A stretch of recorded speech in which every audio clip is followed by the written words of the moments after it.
Listo, pues ya quedó. Bueno, pues hoy nos va a exponer la doctora Adriana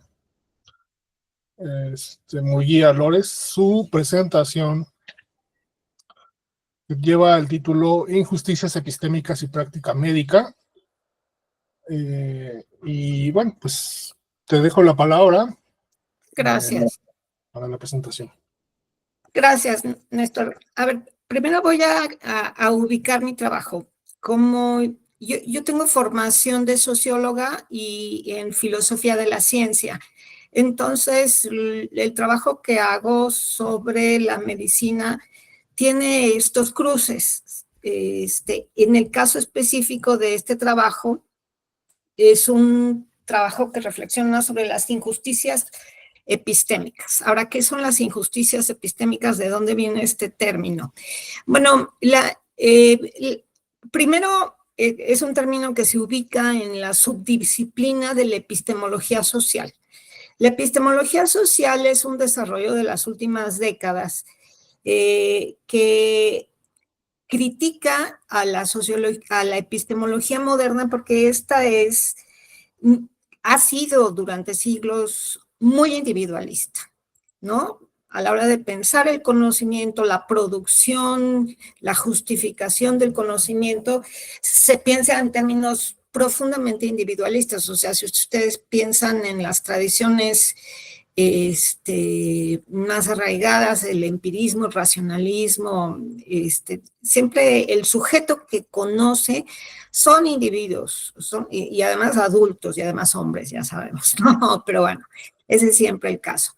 Entonces, de unas décadas para acá, empujados en parte por las epistemologías feministas y otras ramas de la epistemología, se ha puesto mucho énfasis en analizar las dimensiones sociales de la producción y de la justificación del conocimiento. Y en este contexto, bueno, todo esto es un desarrollo de la epistemología analítica, de esa tradición, ¿no? Digamos, hay en la filosofía esta distinción entre la filosofía analítica, la continental. Para la filosofía continental, decir que el conocimiento es un producto social puede surgir así como para los científicos sociales, como, bueno, pues sí, ¿qué otra cosa podría ser? ¿No?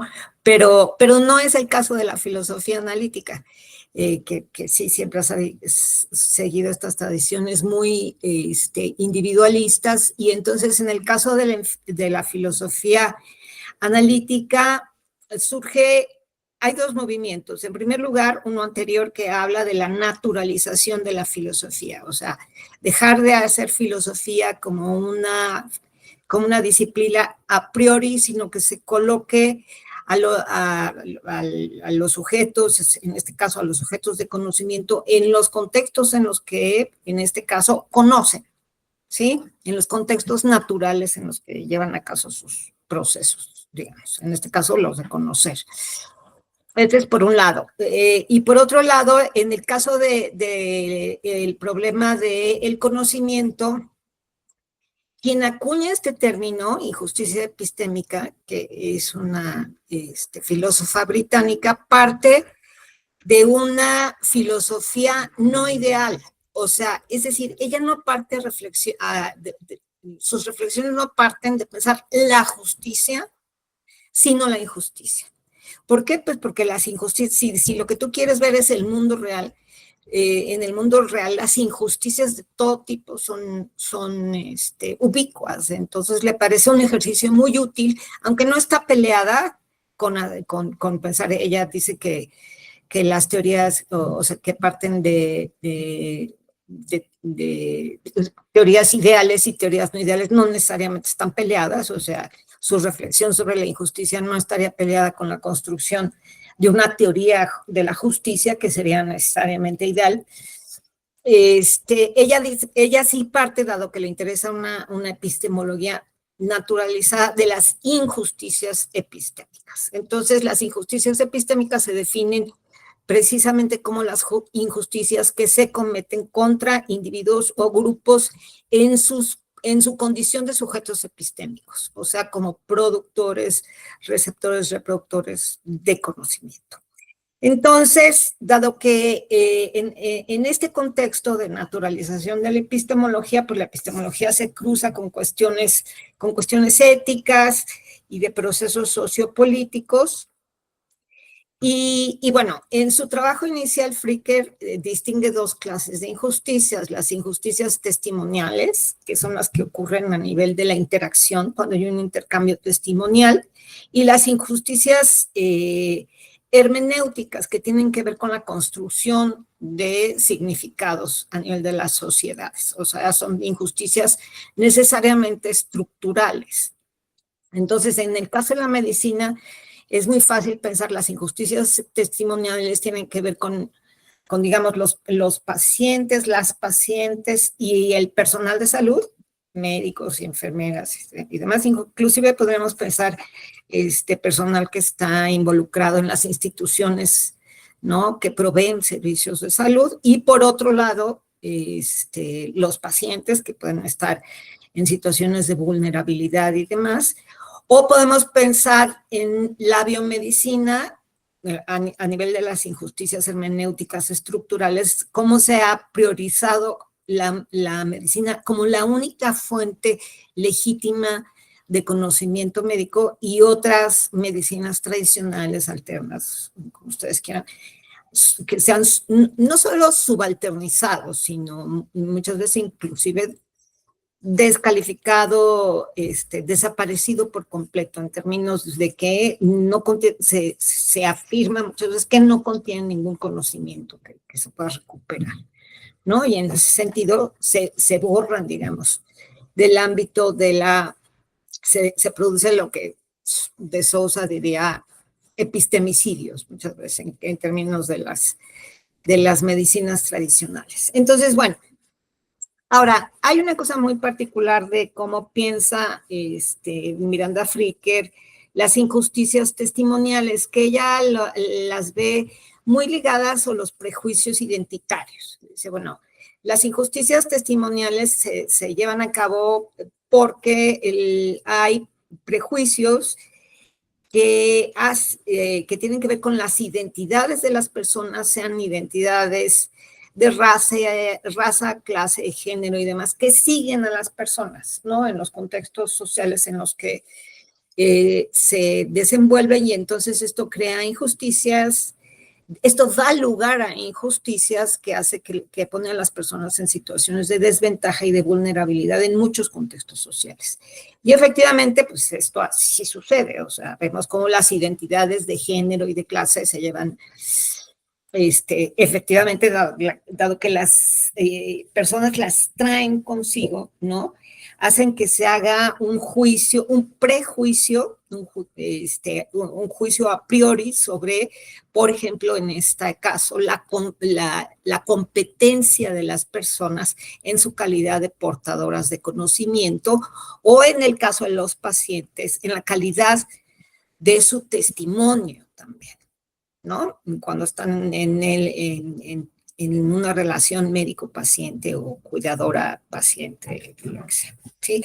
Entonces, bueno, el argumento que yo desarrollo en este texto es que los argumentos de Fricker no están plenamente naturalizados, a pesar de sus pretensiones, porque no hay un desarrollo adecuado de cuestiones de ontología social, por un lado, o sea, de qué son las instituciones sociales, cómo operan y demás. Esto en general, y también en el caso particular de las instituciones médicas, cómo es que operan.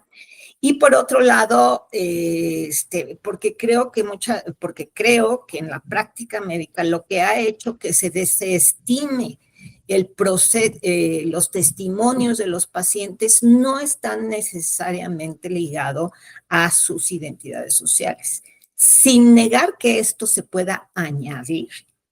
O sea, yo no estoy negando, por ejemplo, que no se descalifique en el mismo grado el testimonio de un paciente que por alguna razón el médico considera que su testimonio es más confiable que el de otra persona por sus características de género, étnicas, de clase, etcétera, etcétera, porque estas cosas me queda claro que suceden.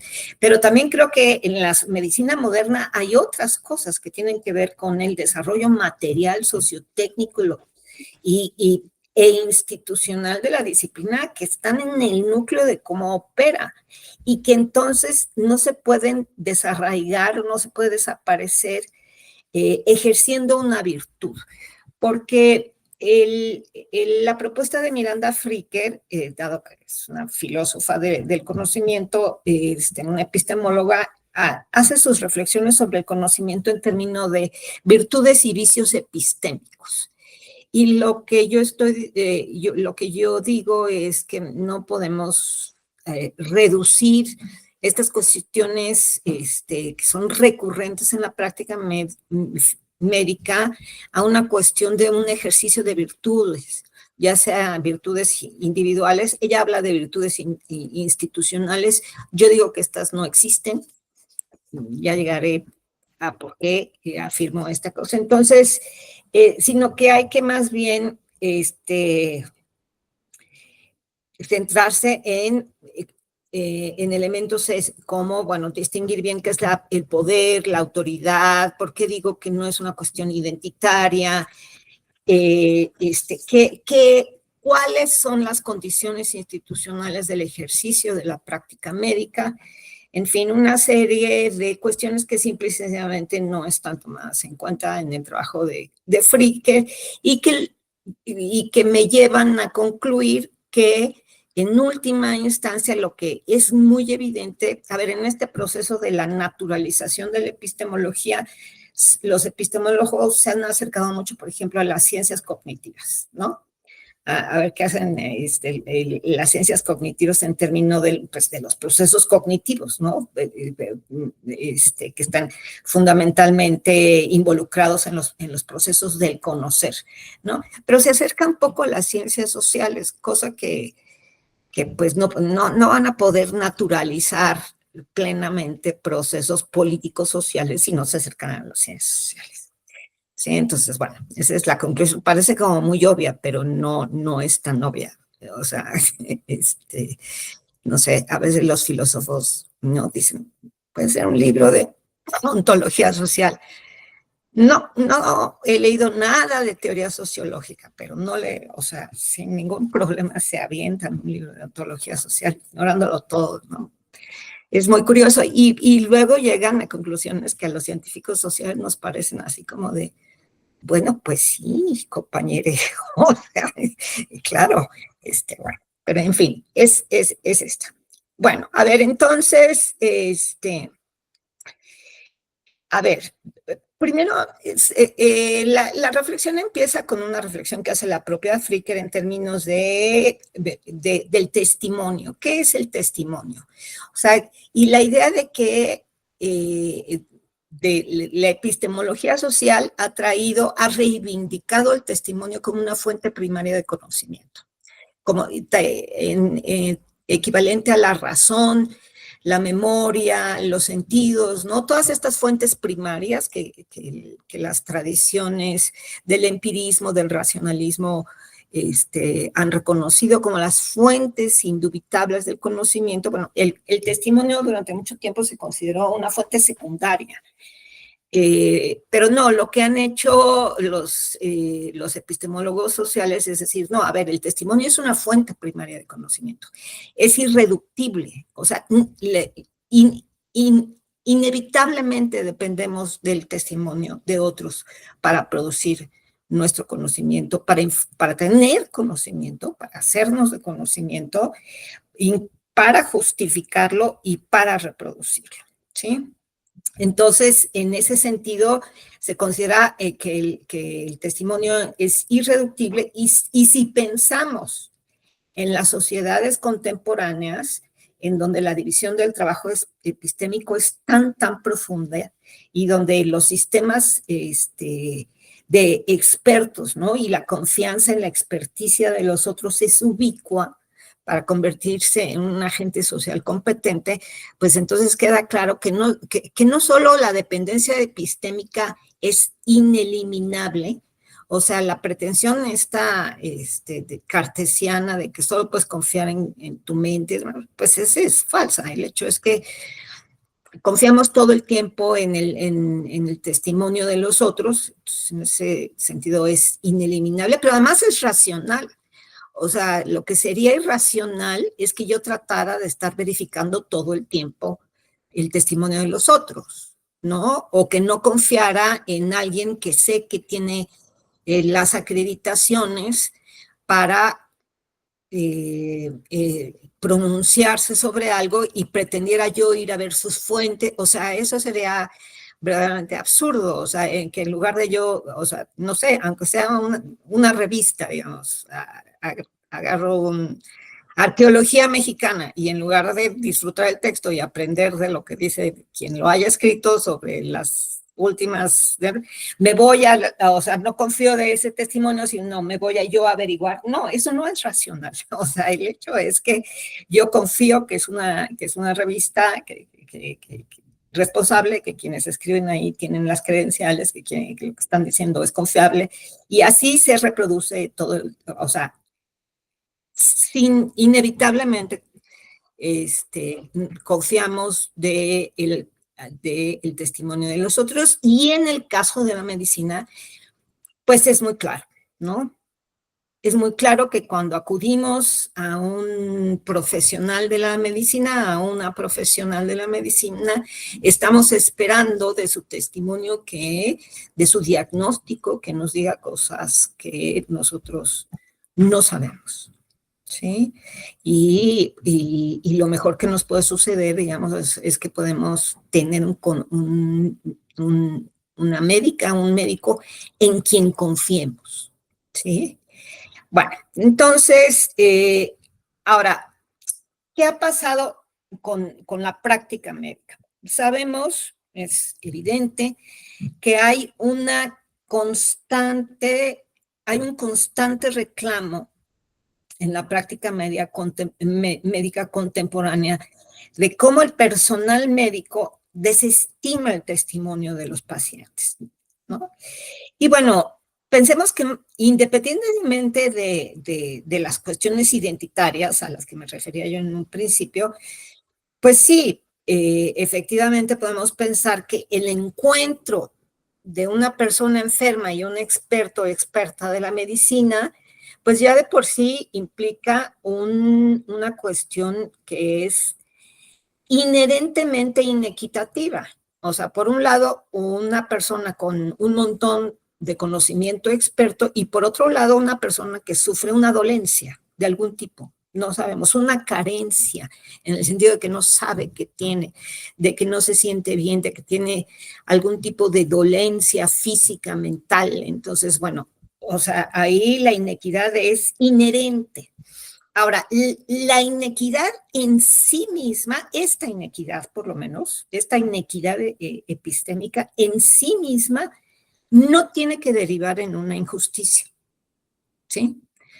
O sea, si volvemos a lo que decía yo antes, la dependencia epistémica en los otros es ineliminable, pues este hecho no hace que no hace que la dependencia epistémica sea injusta. O sea, no es injusto que yo trate de transmitir a mis alumnos, lo que yo sé, ¿no? Y que ellos no saben. O sea, lo que sería muy injusto es que estuviera yo ahí sin las credenciales, ¿no? Para hacerlo. Eso sí sería terrible.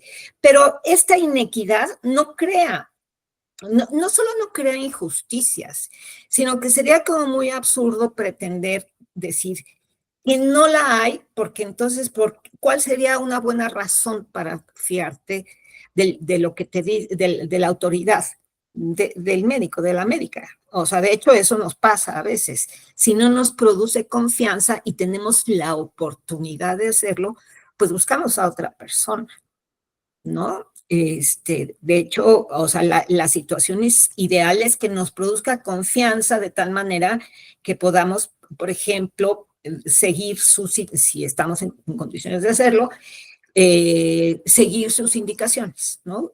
con la esperanza de que entonces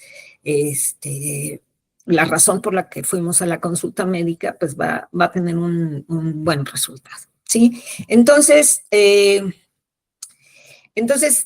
efectivamente hay esta inequidad, pero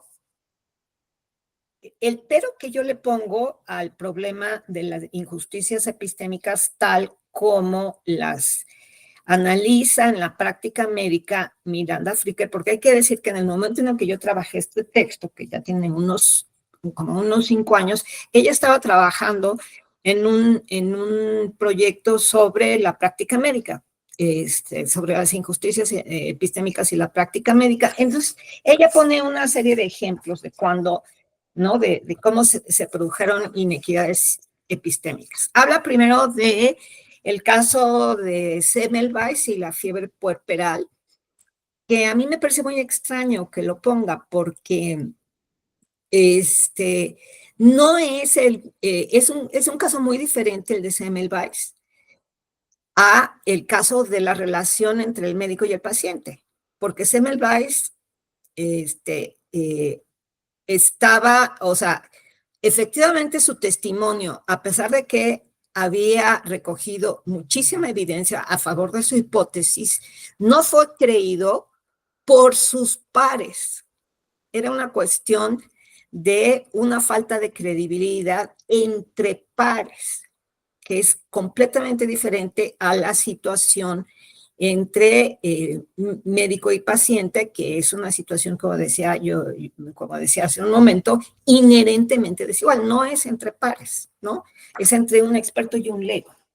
Entonces, la situación, o sea, la relación médico-paciente es una relación entre experto y lego. No es lo mismo que entre pares, como en el caso de Semmelweis. Y bueno, las razones que se dan para que se haya descartado la hipótesis de Semmelweis e inclusive que haya perdido su trabajo, es que el que era el paradigma en médico más, que tenía más autoridad en ese momento era el miasmático. Y eso por un lado, y por otro lado, pues el poder que ejercieron el establishment médico bienes de la época, ¿no? Que se ponía en juego por esta hipótesis de Semmelweis, ¿no? Que iba en contra de sus creencias. Entonces, bueno, había ahí unas cuestiones de poder, que también voy a entrar más adelante a esto, cuestiones de poder y en fin, que son muy distintas que cuando estamos hablando de la autoridad médica en relación con un paciente. Después pone otro ejemplo de un médico que no le creyó a una persona que tenía una condición mental, que dijo una cosa que no era cierta, entre otras, hizo una afirmación que el médico consideró que no era cierta porque la hizo en el contexto de otras que él sabía que no eran ciertas. Entonces, bueno, a mí ese ejemplo me parece muy problemático porque, bueno, el que no fuera cierto el testimonio de esta persona no se lo sacó el médico de la manga. O sea, dijo, bueno, hizo una deducción, ¿no? Pues, dado que me han dicho estas otras cosas que no son ciertas, pues yo creo que esto no es cierto, ¿no? Lo cual me parece muy problemático decir que eso fue una injusticia epistémica. Yo creo que en todo caso se podría hablar de mala suerte epistémica, pero no injusticia. En fin. Entonces, creo que las injusticias epistémicas tienen que, en el caso de la práctica médica, pues, se tienen que referir estrictamente a lo que, si ya lo ponemos en términos plenamente sociológicos, nos colocamos en lo que Parsons analizó sobre el sistema, en los análisis clásicos de Parsons sobre el sistema médico, y dice, bueno, el sistema médico es un sistema profundamente jerárquico y autoritario, en donde hay un continuo de poder que va desde el personal médico, ¿no? Bueno, más bien el médico como la persona con más poder, porque no, obviamente sabemos, no es el único o sea, los médicos no son los únicos que forman parte del personal médico, pero son los que tienen más poder, y después iríamos, digamos, hasta los pacientes, que son los que tienen menos poder, y aún ahí podríamos pensar, o sea, niveles en los pacientes, ¿no? No es lo mismo ir por una consulta eventual, porque se siente uno mal de cualquier cosa, a tener una condición crónica, a tener una condición mental, a donde en este país hasta hace poco se podía quitar ¿no? La personalidad jurídica a las personas, o sea, aún ahí entre los pacientes habría niveles, ¿no? Entonces, a ver, permítanme, voy a descolgar, porque yo creo que es un...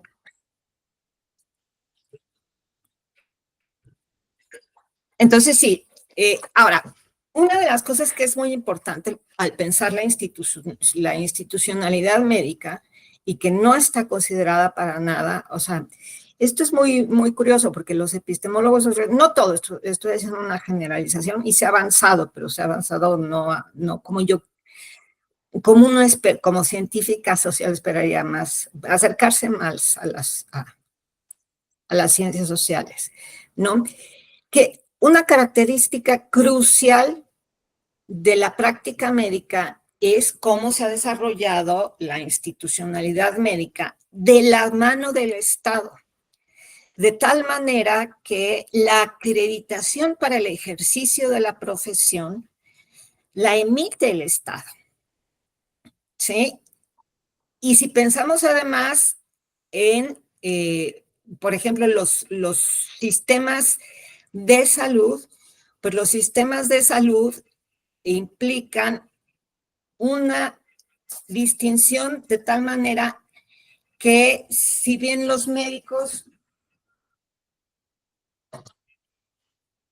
perdón, si bien los médicos tienen el control de los procesos de medicalización, o sea, son los médicos lo que dicen que entra dentro del ámbito de la jurisdicción médica, o sea, haciendo esta distinción entre salud y enfermedad, son los médicos los que la hacen, ¿no? Entonces son ellos los que tienen el control sobre la medicalización, sobre el diagnóstico, sobre el tratamiento, no tienen el control sobre las normas institucionales para el ejercicio de la práctica, ¿no?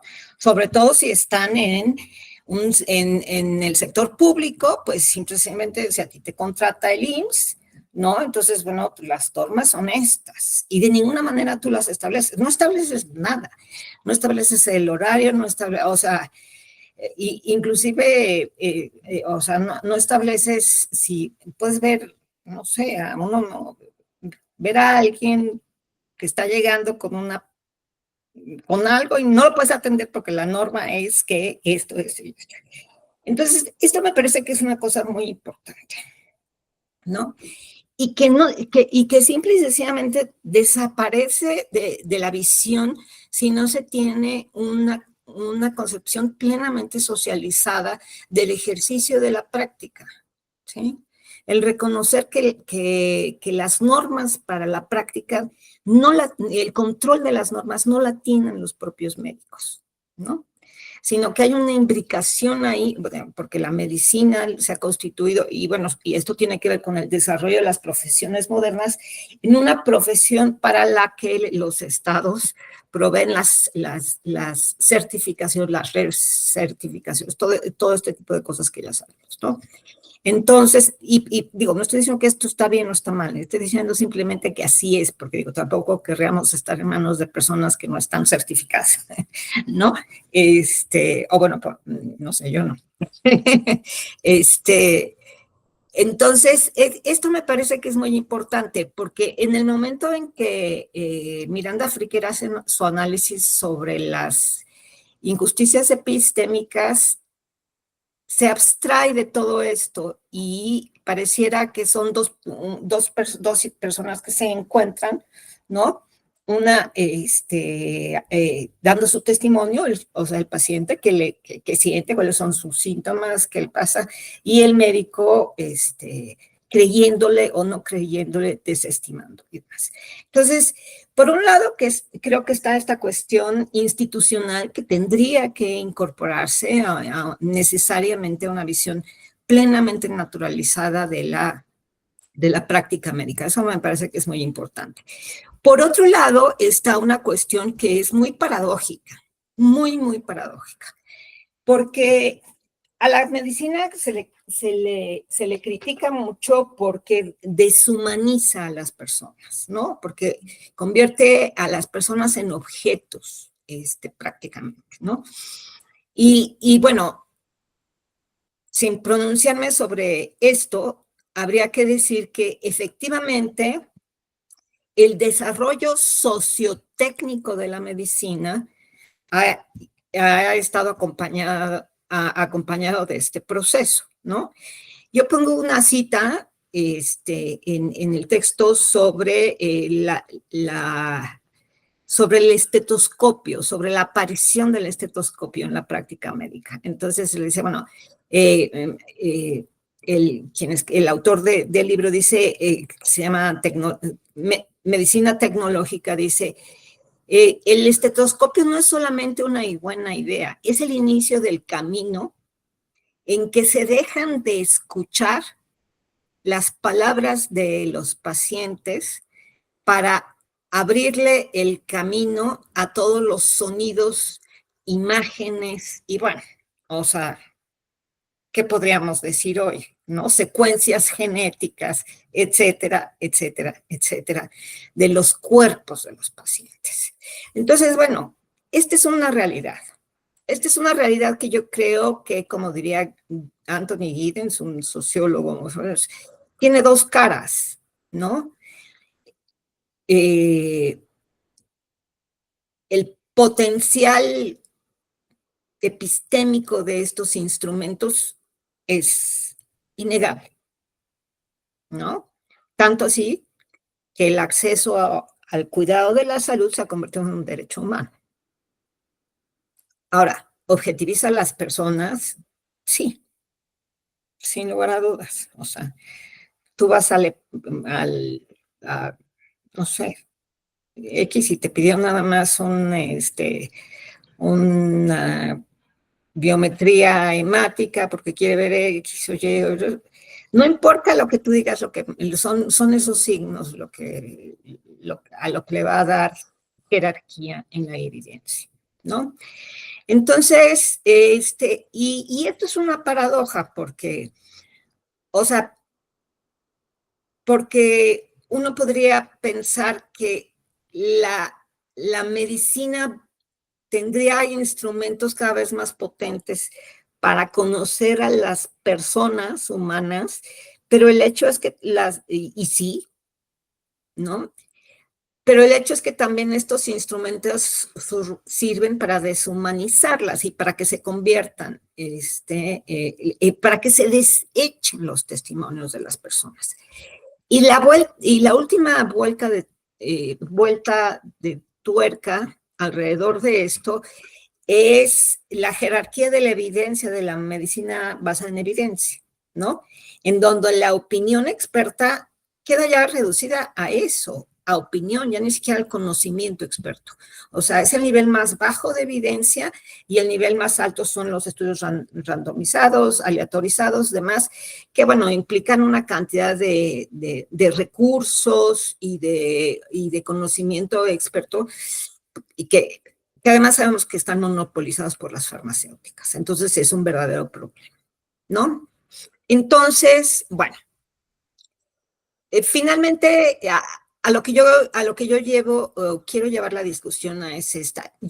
Es a esto. Yo no lamento, digamos, este desarrollo de la medicina, o sea, el potencial curativo de la biomedicina es innegable, pero es un hecho que es un hecho que en este caso, en el caso de la desestimación de los testimonios de los pacientes, no es nada más la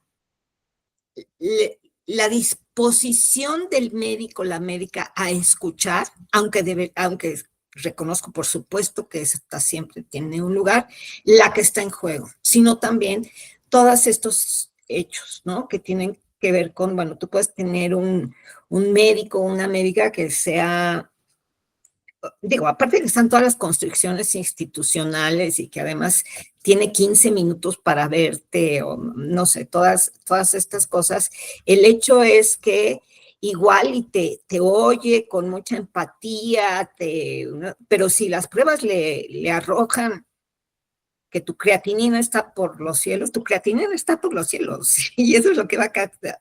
Estoy hablando del hígado. Eso es lo que va a captar su atención, porque es lo que puede ser muy peligroso para la persona. ¿Sí? Y que, por cierto, los pacientes no sienten, o sea, no pueden saberlo, no hay manera de saberlo esto más que a través de análisis. Entonces, esta es una realidad. Tanto es así que o sea, la medicina basada en evidencias ha tenido, por supuesto, sus grandes defensores, sus grandes detractores, y los detractores dicen que, bueno, que es hora pero bueno, sabemos que esta idea de humanizar la medicina es un reclamo constante. Yo no pretendo tener una respuesta al respecto. Me queda claro que es un problema muy, muy complejo. Sí creo que esta devaluación del testimonio de los pacientes es en alguna medida inevitable. Y sí creo que, o sea, porque inclusive, por ejemplo, cuando pensamos en esto que les decía hace un momento, un montón de cosas que pueden pueden no producir síntomas, ¿no? Y que solo aparecen mediante los estudios, las imágenes, las demás, que producen, los signos que producen las pruebas médicas. Es una de esas tantas paradojas en las que se encuentran las instituciones modernas, ¿no? Y lo que me interesa resaltar en este texto es que si lo piensas en términos de la virtud de la escucha, de la disposición de la escucha del paciente, estás descontextualizando todo esto, que es una realidad, Entonces, que no vas a poder, o sea, y bueno, una de mis pleitos, digamos, es con la idea de la virtud, de que todo esto se podría corregir, digamos, que estas injusticias epistémicas se podrían corregir a través del ejercicio de una virtud epistémica, como eso, la escucha empática, como el no ser prejuicioso. Por supuesto, yo creo que esto es deseable en la práctica médica, por supuesto. Pero que esto va a devolverle al testimonio de los pacientes el lugar que tenía antes de este desarrollo tecnológico de la medicina, pues yo no veo cómo. No veo cómo. Entonces, bueno, creo que es, pues no sé, es un texto que plantea más preguntas que respuestas alrededor de esta cuestión de la práctica médica y las injusticias epistémicas que puede producir. Muchas gracias, Adriana. No sé, vamos a darle paso a preguntas o comentarios. María tiene la mano levantada. Te damos la palabra. Eran unos aplausos, pero tengo unos comentarios que aquí anoté. Pues muchas gracias. Yo creo que a mí una de las primeras cosas que me gustaron del texto y que me parece que sitúa la conversación tiene que ver con la interdisciplinariedad o transdisciplinariedad que sería necesario o que sería importante si nos interesan ciertos problemas que el problema exige. Y entonces me parece que claramente pues los filósofos a veces nos permitimos o se permiten ciertos abusos, sobre todo con las ciencias sociales, también con la biología, que son ridículos. O sea, de repente con la condición humana o cosas así que dices, pero estos señores no leen nada, ¿verdad? O sea, estos están así como en su trip y van solos. Eh, pero de repente en las ciencias sociales, por ejemplo, se toman los conceptos que son creados por filósofos con intereses muy específicos y se toman como si fueran reales, ¿no? Completamente reificados y como si no fueran modificables, o las teorías éticas, en particular esta, que es tan famosa en la actualidad como la ética de la virtud, que está siendo retomada, sobre todo en contextos ambientales, y se toma como si, pues, como, o sea, ¿cómo vamos a dudar de la ética de la virtud si es Aristóteles, ¿no? Y si es como toda esta, como Marta Nussbaum y Amartya Sen, que tan compas se hicieron, ¿no? De la ética de la virtud. Entonces me parece que se muestra como los límites de cada disciplina y los límites de la mirada disciplinar para dar cuenta de un fenómeno, y entonces de repente parece, o yo me preguntaba, ¿qué otras cosas importantes nos hacen falta para dar cuenta de esta conversación, ¿no? entre el paciente y el médico, quizá en el momento del diagnóstico, pero no solo, ¿no? En la relación médico-paciente.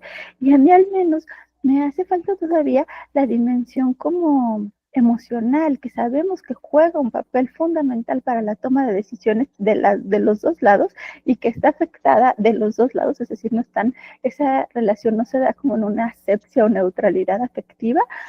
Y luego, y eso tiene un rol como importante, y en ese sentido pues haría falta la antropología y las artes y otras disciplinas para también ayudarnos a dar cuenta de cómo construimos un discurso sobre el sufrimiento, y cómo eso es decodificado y cómo eso es interpretado en una como noceología médica, y cómo se le da sentido, y luego eso se traduce en acciones.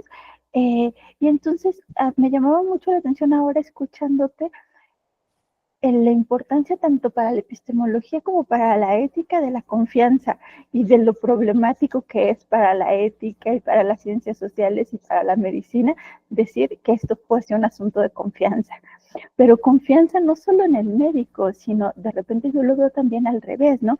La confianza que necesita tenerte el médico de que tú sabes lo que te está pasando, y que sabes dónde te duele, y que sabes por dónde iría, sobre todo en enfermedades a lo mejor que no son curables o que no son necesariamente enfermedades, ¿no? Como las condiciones, pienso en los trastornos del desarrollo, por ejemplo, o en estos asuntos, o las enfermedades autoinmunes o las enfermedades crónicas. Entonces, hay una especie de confianza necesaria en la relación que podría dar forma a otra ética que no es la ética de la virtud, y que podría dar como hacer una epistemología más modesta, ¿no? En la que la confianza y la escucha puedan tomar como otras, pero también pienso que eso es fundamental, entender en las instituciones en las que estamos. Me imaginaba, y escuchándote, que es lo que yo menos conozco, pero escuchándote hacia el final, eso es como eran preguntas que a mí me surgían sobre el contexto institucional. Entonces, de repente, quizá otra de las diferencias que hay entre las ciencias sociales y la filosofía es que en la filosofía, sobre todo en la ética, a veces nos permitimos pensar en el mundo como nos gustaría que fuera y no como es actualmente.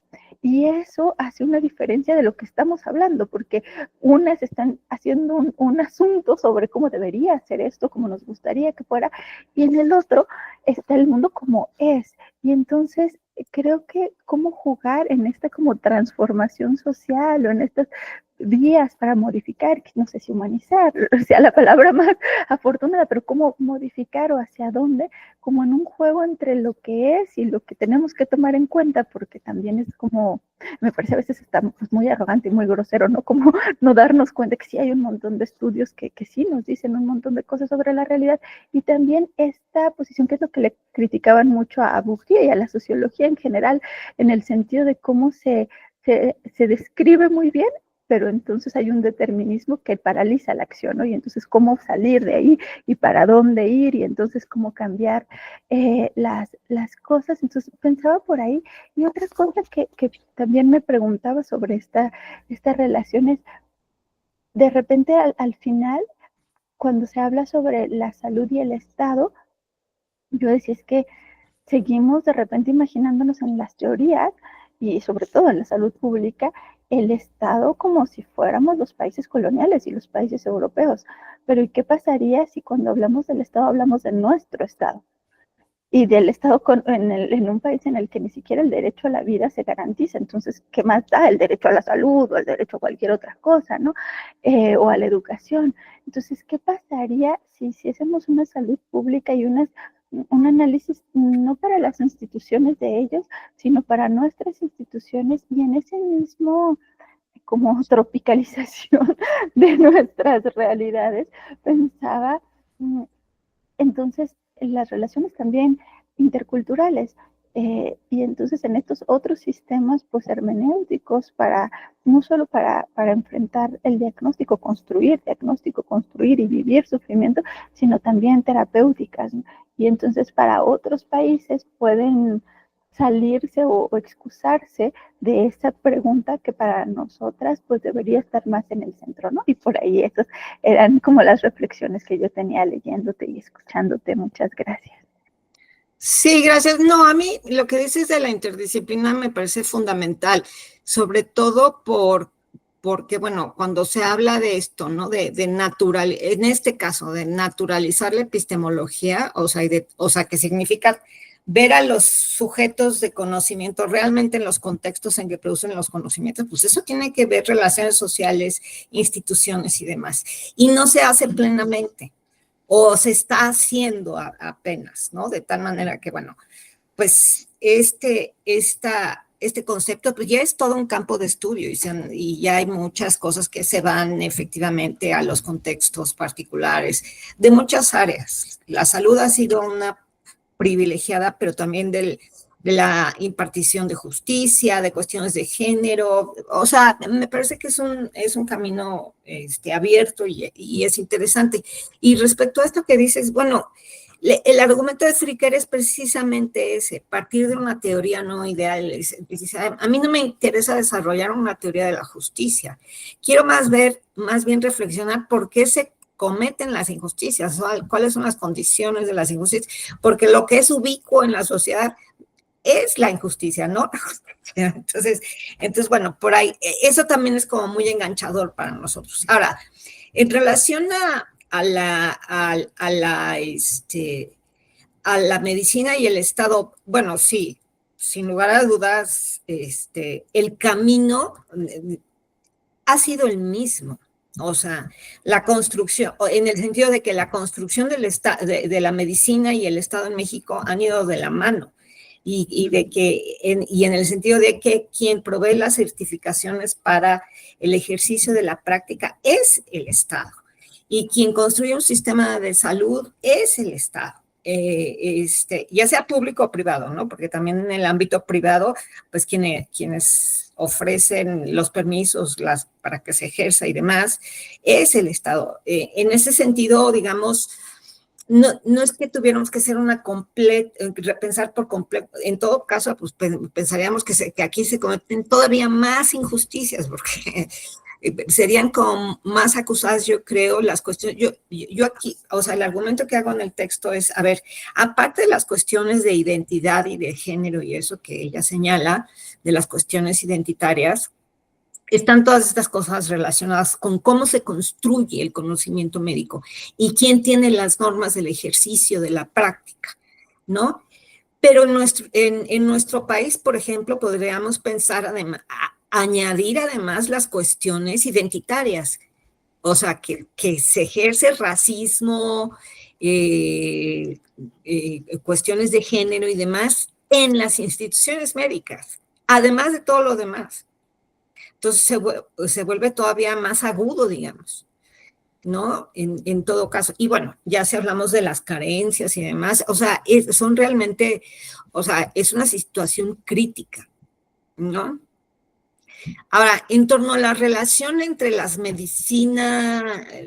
biomedicina y otros tipos de medicina, yo ese es muy filosóficamente, yo suspendo el juicio ahí porque no conozco las medicinas tradicionales, no tengo ahora sí que la autoridad epistémica para pronunciarme. Yo si voy al médico, voy a un médico alópata. Entonces, en fin, así lo dejo, no tengo la, no tengo la... Me parece un gran problema, porque por otro lado, pues sí creo que todo el mundo debería de tener acceso al cuidado de la salud. Ya si deciden no usarlo porque elige otras tradiciones, su derecho será. Pero sí creo que todo el mundo debería de tener acceso y no todo el mundo lo tiene.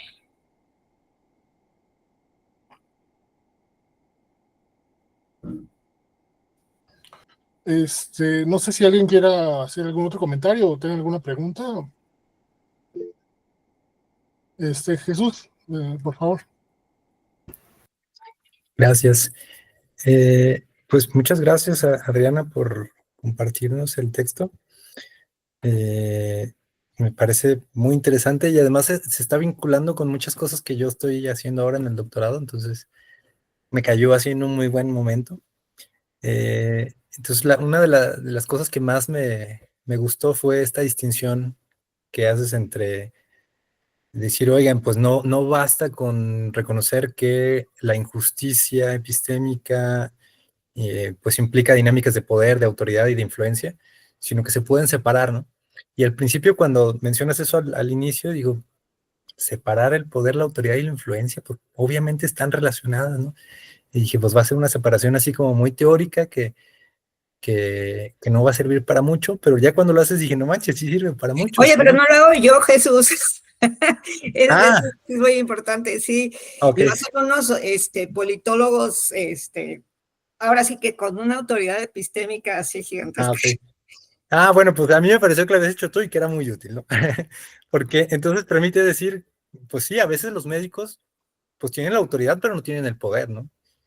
Y entonces ya ahí se puede describir cómo la injusticia pues no solo es realizada por los médicos, sino por la institución, ¿no? Y luego distinguir eso de la influencia, de cómo pues también puede haber influencia sin la autoridad, ¿no? O sea de que pues tu discurso es reconocido y eso también juega ahí en la injusticia, pero entonces la injusticia se reparte de una manera estructural, pero así tan diluida que, o sea, pues vale la pena hacer esa distinción, ¿no? Entonces, eso fue Sí, una de a las... mí en el mundo, o sea, hablando de las situaciones reales, de las relaciones reales, es una distinción que me parece muy importante, sobre todo en el sentido que lo dicen ellos. A ver, las relaciones de poder implican sanciones. Entonces, por ejemplo, si hay una relación de poder entre una profesora y sus alumnos, porque los puedes reprobar. Pero el médico te puede decir, es urgente que sigas esta indicación, porque si no, no te vas a poner mejor y puedes salir de ahí y no hacer absolutamente nada. Y no puede el médico hacer nada al respecto. No tiene, porque no tiene el poder de la sanción. Y la influencia, bueno, la influencia en el mundo de hoy, ¿qué podemos decir? Tienen influencia personas absolutamente ignorantes que no merecen ninguna, que es un gran problema para la epistemología y para la agnotología, ¿no? Para la creación de la ignorancia. ¿No? O sea, toda esta cuestión de la posverdad y las creencias falsas y demás.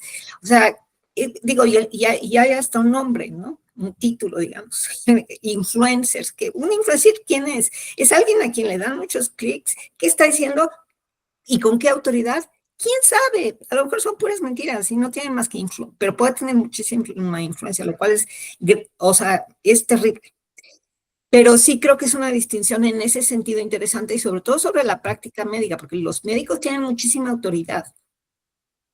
No, y los científicos, porque muchas veces se dice que en las sociedades contemporáneas los científicos tienen mucho poder.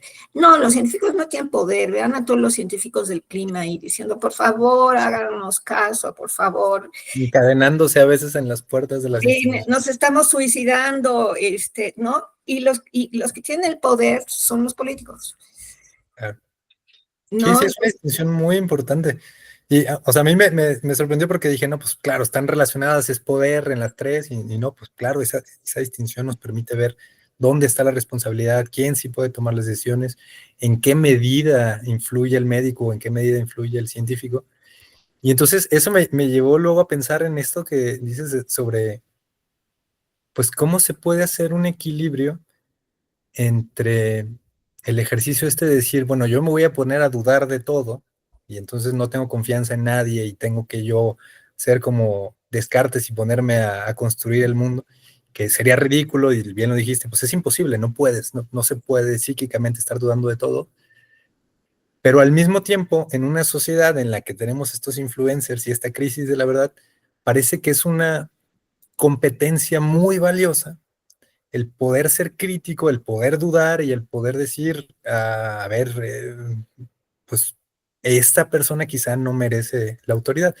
Y entonces quisiera preguntarte a ti y a los demás si creen que hay una cuestión generacional muy clara en cómo percibimos la autoridad.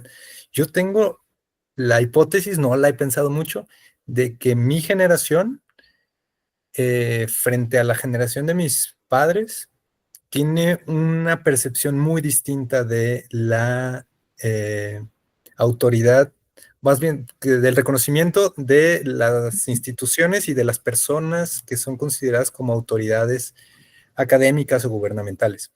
Entonces yo siento que soy de esta generación que,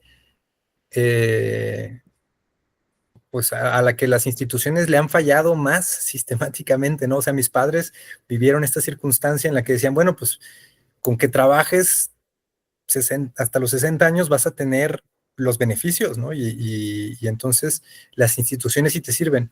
Pero nosotros somos de una generación en la que sabemos que las instituciones no nos van a dar los beneficios que en teoría deberíamos de recibir del Estado, ¿no? Por ejemplo. Entonces creo que hay una cuestión generacional de cómo se concibe la autoridad y de qué tanto se le critica o no. Y entonces creo que en ese sentido también nosotros, por lo menos, no lo sé, yo siento que a veces cuando hablo con mis padres sobre cuestiones de salud, pues veo que ellos tienen una resistencia a dudar de lo que le dicen los médicos y entonces para mí puede ser quizá más fácil y no tiene que ver solo con mi formación médica, porque digo, con mi formación académica, porque podríamos decir, es que entre más preparados ustedes quizá tienen más herramientas para dudar, pero también creo que hay una cuestión ahí de que se instaló en una generación por dinámicas sociales que seguro tú has de poder explorar mejor que yo desde una perspectiva sociológica, cómo hay una confianza distinta entre generaciones y entonces se vuelve más complicado esa cuestión de encontrar el equilibrio entre qué tan críticos debemos de ser y qué tanta confianza se puede tener y cómo, pues hay que reconocer que en el fondo pues no podemos vivir sin tener confianza porque entonces nos volveríamos, pues supongo aislados y locos, ¿no? Porque no confiaríamos en nada en la sociedad. Y pensé en otras dos cuestiones así rápidas, una sobre el caso de Semmelweis, que yo uso mucho en mis clases, y que así como tú dijiste, aquí hay a Semmelweis se le rechazó por otros motivos que no son los que señala la autora. Yo me acordé que en el texto que leí hacía referencia a que Semmelweis había sido rechazado también porque él era húngaro y vivía en el Imperio Austrohúngaro, entonces no ser austriaco era motivo de ser de la periferia. Entonces también ahí hay un elemento pues como de nacionalidad o de xenofobia que hace que se le rechace o que haya injusticia epistémica y que no está ligada nada más al diálogo entre pares. Pero luego también me acuerdo que en una biografía de Semmelweis se mencionaba cómo él era muy malo para escribir y que entonces la gente decía, es que es difícil entenderle a este señor, ¿no? Y entonces ahí sí había una cuestión de comunicación, de cómo y me acuerdo que decían que era como que no usaba la etiqueta que usaba la gente de las mejores universidades, entonces él era como muy tosco, muy brusco, y entonces por eso como que no se le aceptaba. Entonces también estaba esa dimensión de dominar los buenos códigos que sí están en el lenguaje, quizá no de frente, y entonces se me hace interesante pensar que también la justicia, injusticia epistémica, pues se juega en esas otras cosas que también Sí, están ahí. los estilos, ya sea, hay textos sobre eso, sobre injusticias epistémicas y cómo los estilos pueden tener, ¿no? O sea, simple y sencillamente el decir es que habla muy bien o habla muy mal. Nadie habla mal, o sea, ¿no? La gente habla como habla. Lo que pasa es que hay estándares de qué es el buen hablar que por supuesto, ahora sí que como diría Bourdieu, los establecen las clases dominantes, Sí, y los otros, ¿no? O sea, los que hablan bien y los otros. Entonces, claro, ahí hay o sea, Bourdieu lo dice en términos, ya que él habla de crédito, valor y todo, habla de la devaluación del habla de algunos grupos, y es literal, sí, y se convierte en una injusticia epistémica, claramente, ¿no? Ahora, sobre lo que dices de la autoridad y demás, yo lo extendería a la ciencia en general. O sea, yo creo claro, que durante mucho tiempo hubo mucha confianza en la ciencia, ¿no? Pero porque se pensaba que los frutos de la aplicación del conocimiento científico iban a ser positivos. Entonces, esto empieza, o sea, en la medida en que se empezó a, bueno, híjole, y la bomba, y, ¿no? Después de la Segunda Guerra, y el deterioro ecológico, y ha habido también procesos de reencantamiento del mundo, como dicen, ¿no? Y todas estas cosas, y resulta que además los beneficios de la ciencia nunca son para todo el mundo, ni se distribuyen equitativamente y todo eso.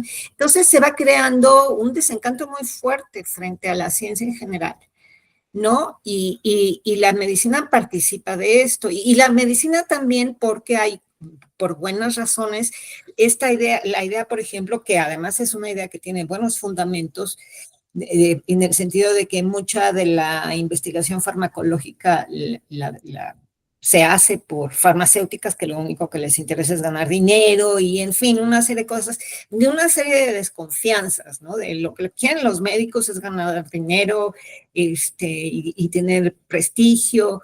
En fin, hay toda una serie de cosas, y efectivamente, si pensamos en generaciones anteriores, pues esto no estaba tan generalizado, ¿no?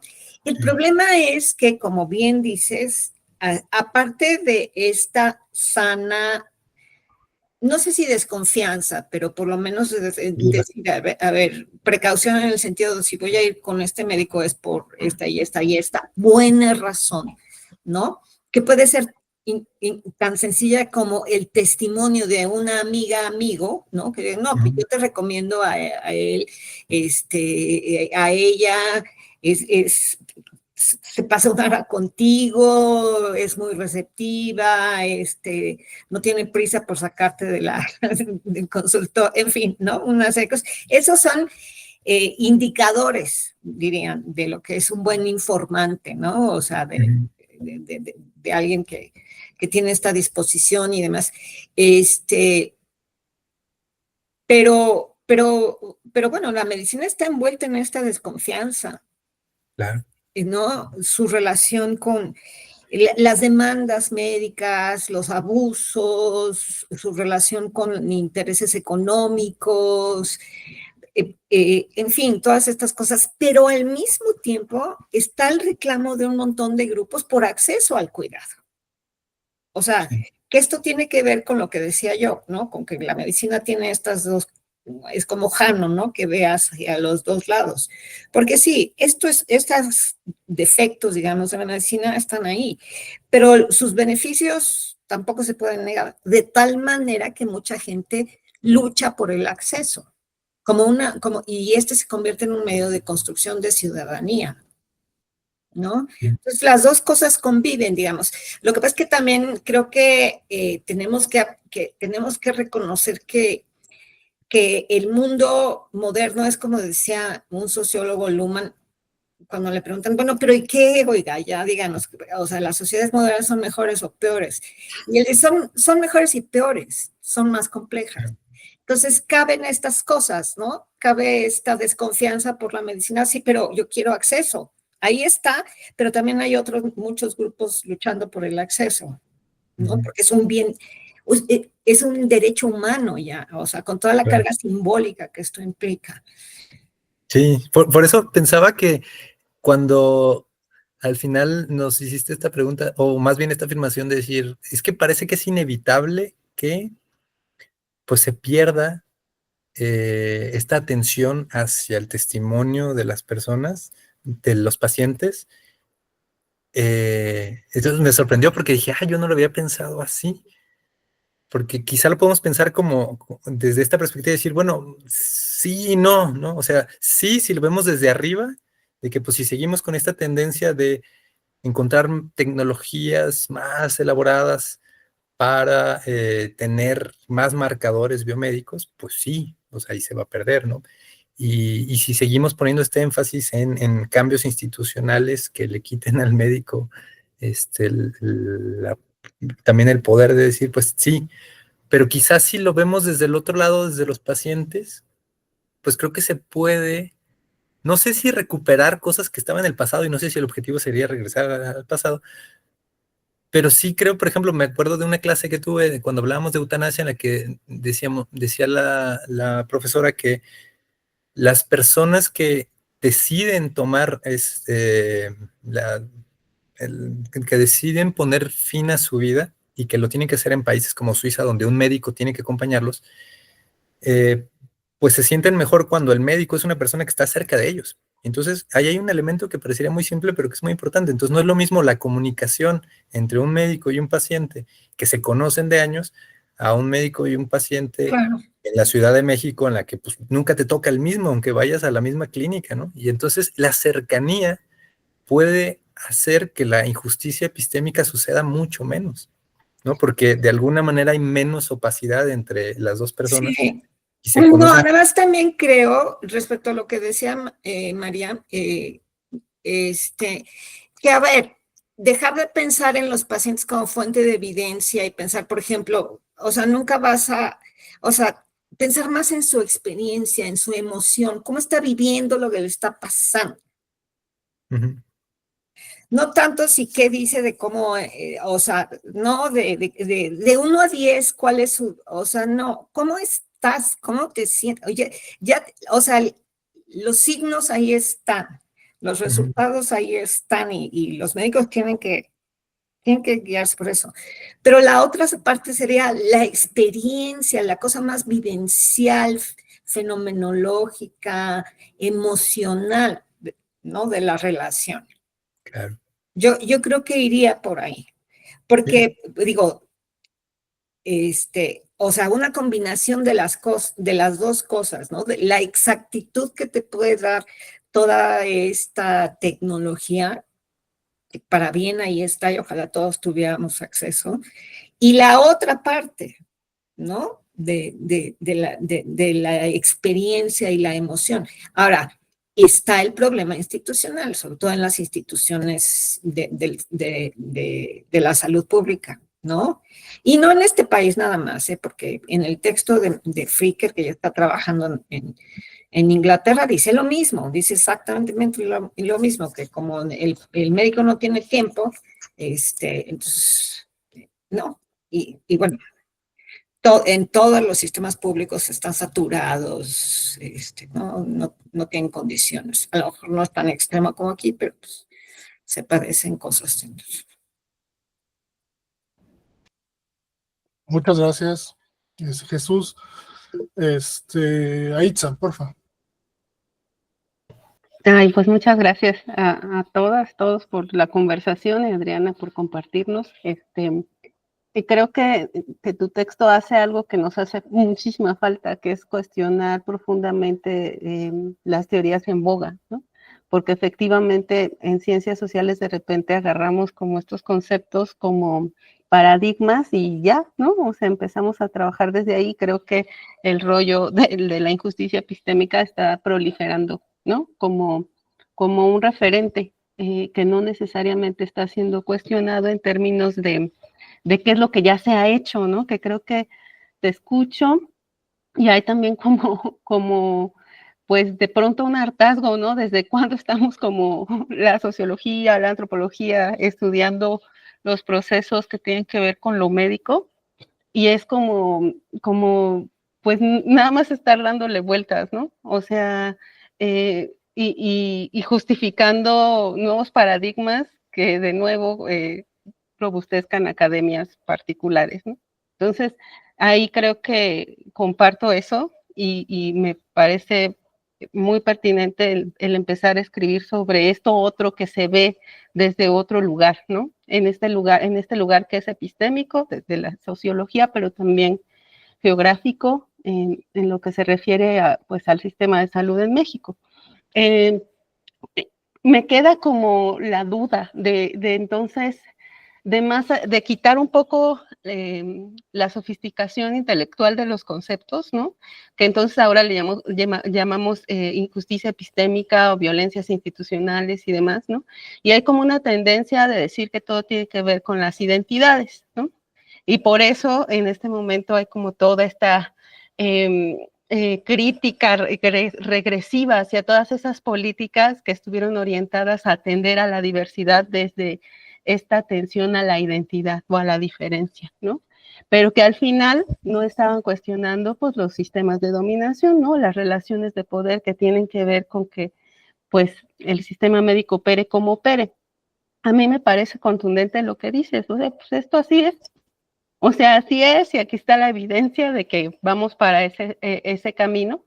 Y me gustaría saber qué opinas de lo que pasa en los primeros niveles de atención, donde, bueno, yo estoy aquí en Oaxaca, ese es como el contexto que conozco más, tanto primer nivel de atención y nivel hospitalario, donde el encuentro está forzado porque no hay recursos técnicos, ¿no? Y entonces, después de que pasas por un hospital en donde lo primero que se le enseña a las y los médicos de pregrado es hacer gasometrías, ¿no? Pasas directamente a sentarte frente a un otro o una otra, ¿no? Que desde sus resistencias a esos sistemas de dominación ejercen pluralismo médico, ¿no? Y que por supuesto está la exigencia de la unidad de salud y que sea una unidad resolutiva, pero también está la persistencia de otros sistemas de atención a la salud. ¿Qué pasa ahí, no? O sea, más allá de que queremos, o sea, porque implícito está si queremos o no la transformación de que la salud sea mejor, o sea, ¿no? Como esto que a veces no dejamos claro en nuestros trabajos o abordajes, ¿no? Pues a mí me gustaría que el sistema de salud fuera eficiente, tecnificado, virtuoso, ¿no? Y entonces desarrollo toda esta parte. Pero más allá de eso, o sea, lo que sucede en campo es un encuentro particular en donde estas tramas tienen lugar, donde el testimonio adquiere fuerza porque puede ser la amenaza hacia el médico. O sea, no solamente está esta autoridad o influencia, ¿no? Sino que ese poder disminuido al estar en un entorno intercultural de estas características tiene que ver con que a ese otro se le sea temido, ¿no? Lo que vaya pueda o no decir o se pueda o no entender. Entonces me gustaría como eso, escucharte de cómo llevas como toda esta trama que haces de análisis a esos encuentros en particular, donde suceden cosas muy extrañas, ¿no? Esas idas y vueltas donde sí, la persona puede estar exigiendo una radiografía porque se supone que eso es lo que tendría que tener, o la exigencia de los antibióticos, ¿no? Con referencia a lo que materialmente hay, ¿no? Además, con esta paradoja súper contradictoria de que nos dicen que todo tiene que ser salud preventiva y que la salud preventiva pasa por la educación para la salud, ¿no? Que es otra vez choro, ¿no? De cómo ejerzo este poder que está puesto en la jerarquía médica, ¿no? Y en la autoridad de este conocimiento. Entonces, no sé, por ahí me gustaría pues escucharte, ¿no? En términos de ahí cómo ves la movida, ¿no? Fíjate, lo que pasa es que me hablas de un contexto que me es completamente desconocido. No, yo digo, para empezar tengo que decir, yo nunca he estado en campo. Soy socióloga de gabinete y ya después cuando me fui a la filosofía de la ciencia, pues más todavía. O sea, siempre fueron las cuestiones conceptuales las que, siempre han sido las cuestiones conceptuales las que me llaman la atención. Y cuando hago cosas más empíricas, ahorita, por ejemplo, estoy haciendo un análisis de las políticas de salud que tampoco hacen necesario que salga yo de mi cubículo, ¿no? Es una manía que Néstor conoce. Pero bueno, o sea, si entiendo lo que me dijiste, es que en este caso se puede revertir la cosa de tal manera que sean los practicantes, los médicos, los que tengan una cierta reticencia o temor. Sí, o donde puedan tener un poco más de atención, pero por temor de estar en este contexto que puede ser, que simbólicamente se convierte en una amenaza, ¿no? ¿Por qué? Porque el contexto, no la persona en lo particular, sino el contexto cultural.